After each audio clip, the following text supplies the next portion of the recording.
afternoon, guys. Today we are going to be learning about thesis statements. Okay, so for the warm-up, let's say that you guys wrote a paper for my class, and I'm about to begin reading it. How would I know what your paper is about? You can go ahead and take about a minute to jot some notes down on your slide, and then we'll go ahead and share out.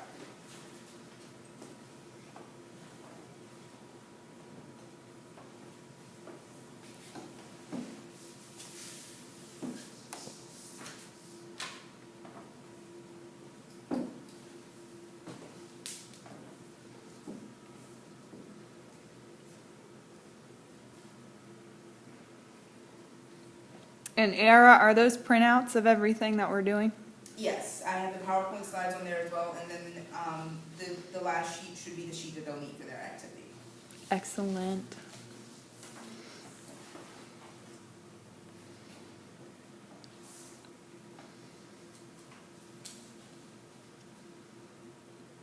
Okay, as you guys are finishing up, what are some ideas that you came up with? A summary topic sentence. Yes. Where do you think that would be located? Where do you think it would be located within your paper? In the very beginning, to set off what the paper is going to be about. Okay. So your well-defined thesis statement? I'm sorry, can you said a well-defined? Yes, I mean a clear, well-written thesis statement. Kristen? I said something like a roadmap for your paper. Yes, and that is exactly the definition of a thesis statement that I am going for. Now, a thesis statement is defined as a claim that is supported by reasoning. It tells us what your paper is about, and it also looks the readers in.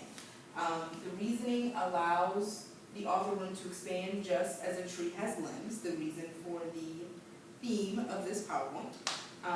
As a tree or a leaf does, if you think about the physical appearance of it, the middle of it should be the core of your thesis statement. The middle of it should be your claim. This is why dogs are bad. And the branches should be your 4 attributes of reasoning as to why you think so. Dogs are bad because they are wild, because they are animals, because they are now house animals, because they jump around a lot. And then so those 4 branches allow you to have 4 body paragraphs where you go ahead and further explain that. So reasoning functions as the evidence for your claim, for why you believe what you believe.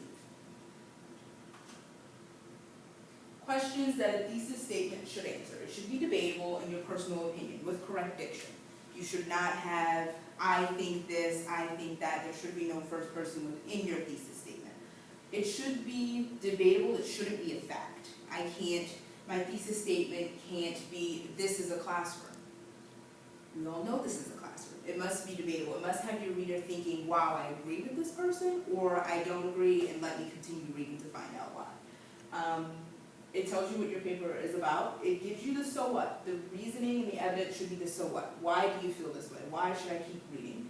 And what elements of this argument will you discuss later? So that is your evidence, your 3 main reasons for why you feel the way you feel. Okay. The steps to writing a thesis statement. State your claim. The example that I have is exercise is beneficial. To whom you want to specify. Exercise is beneficial to students. Why? And then you have your 3 prongs of evidence. It's beneficial because it increases their heart rate, it encourages higher self-esteem, and allows them to learn something new. Can you guys think of any other steps that may be essential to writing a great thesis statement? Brittany? Saying why it's important to know that. Yes. So giving the info and stating why a person should want to know that. Okay. So how would you add the why to that thesis statement?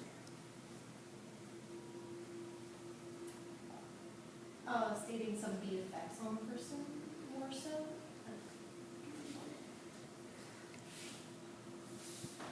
You could do that. That clues the reader into the fact that you're going to talk about those effects later in the paper. What about making it relatable or interesting to whoever's reading your paper? I mean, I know that's a hook, but couldn't it go in your thesis statement as well, something to show them why it's applicable to them? Yes, that could be a great sentence to kind of segue into your thesis statement. You could do a short narrative of a hook.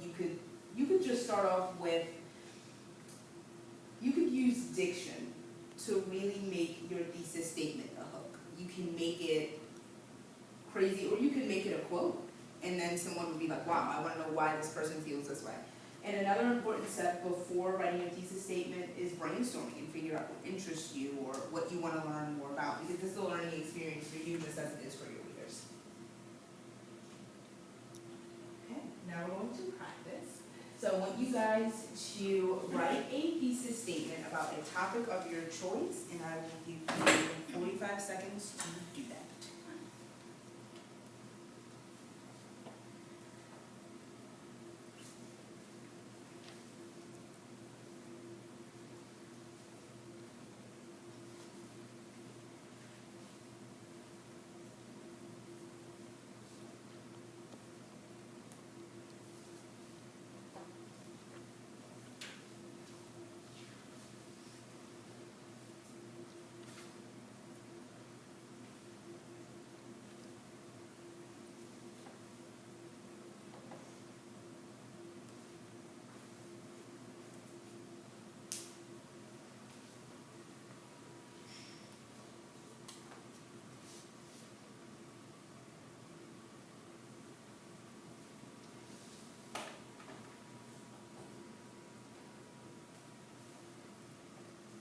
Give you guys about 10 more seconds.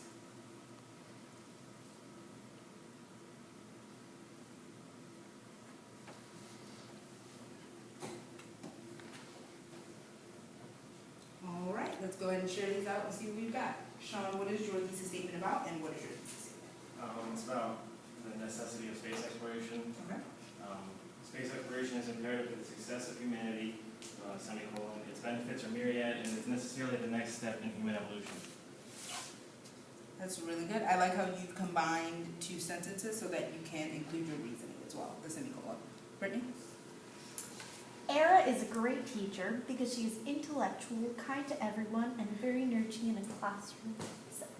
That is a very good thesis statement. I would agree. Your claim and your reasonings are sound. Kristen? All right, I wrote mine on The Great Gatsby. The Great Gatsby highlights the predominance effects a culture has on a writer, namely F. Scott Fitzgerald. But I didn't put points explicitly stating what I'm going to talk about. It's more of a general thesis. And then the reader is clued in to the fact that you're going to discuss how F. Scott Fitzgerald talks about the predominance within The Great Gatsby. Mm-hmm. So let's still allude to the reader. Debbie? All right, mine's very generic because I don't think fast. So That's fine. this is a funny one. Cats are terrible pets because they do not obey commands. And I was thinking about two other things, but I didn't get to it. So if anybody hates cats, but I You're a love cats. terrible person. That's why you can only think of one reason. That's right. It's good. You have your claim and you have your reasoning as well. All of those thesis statements were great. All of you made claims that were not facts, and you include your personal opinion without using first person. Okay, so now we're going to look at some examples. I have one about cats too. Cats all around the world are animals. Is this a good thesis statement or bad, and why? Brittany? Bad because it's a fact that cannot be debatable. Yes, it is a fact that can be debatable, and then it also is lacking reasoning. It's very short, it's very abrupt. Which can work in your favor if you would like to hook the readers in, but it's good to be more specific so they know where you're going. Okay, next example. I like reading because it's fun. A lot of learning takes place, and the authors are interesting. So what do we think about this one, Sean? I think it's poor because it's just an opinion, and it's not really something that can be proven. Yes, it is an opinion. It is also, I mean, a thesis statement can be an opinion, but there's not really any substance to it. and this thesis statement also uses first person. Shouldn't use first person in academic writing. Third example, school lunches are not nutritious enough for students as the portions are too small, extra unhealthy snacks are sold, and they contain a high sugar content. Good, bad. What do you look at, Debbie? Because